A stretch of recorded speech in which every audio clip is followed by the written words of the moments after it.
When Thomas puffed along his branch line, he always looked forward to something special. The sight of the river. As he rumbled over the bridge, he would see people fishing. Thomas often wanted to stay and watch, but his driver said no. What would Sir Topham Hatt say if we were late? Every time he met another engine, he would say, "I want to fish."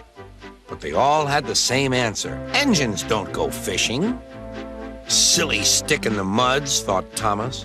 One day, he stopped as usual to take in water at the station by the river. Out of order. "Bother," said Thomas. "I'm thirsty." "Never mind," said his driver. "We'll get some water from the river."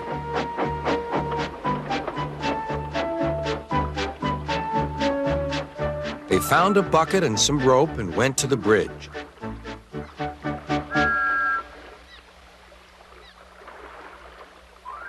Then the driver let the bucket down to the water. The bucket was old and had 5 holes, so they had to fill it, pull it up, and empty it into Thomas's tank as quickly as they could, several times over.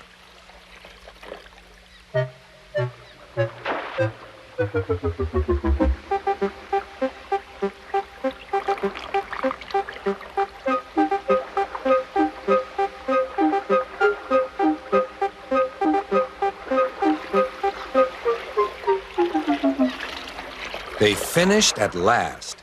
"That's good, that's good," puffed Thomas, and Annie and Clarabelle ran happily behind.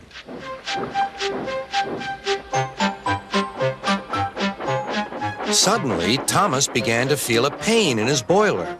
Steam began to hiss from his safety valve in an alarming way. "There's too much steam," said his driver. "Oh dear," groaned Thomas. "I'm going to burst, I'm going to burst." They damped down his fire and struggled on. "I've got such a pain, I've got such a pain," Thomas hissed.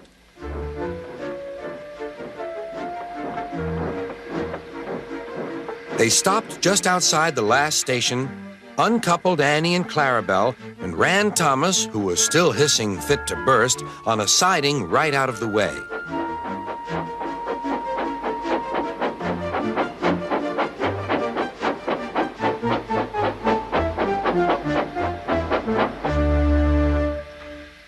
Then, while the conductor telephoned for an engine inspector, the driver found notices in large letters which he hung on Thomas in front and behind.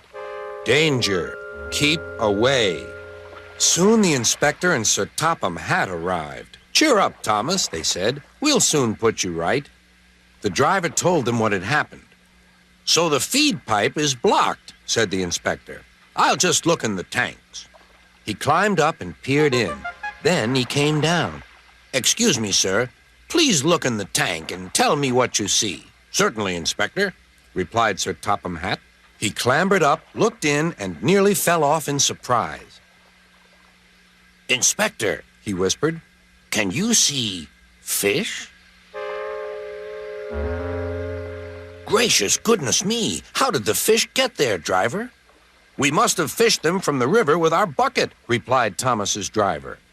"Well, Thomas, so you and your driver have been fishing, but fish don't suit you. We must get them out."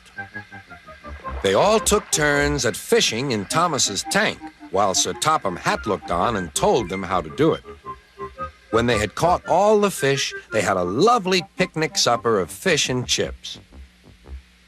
That was good," said Sir Topham Hatt. "But fish don't suit you, Thomas, so you mustn't do it again." "No, sir, I won't," said Thomas sadly. "Engines don't go fishing. It's too uncomfortable."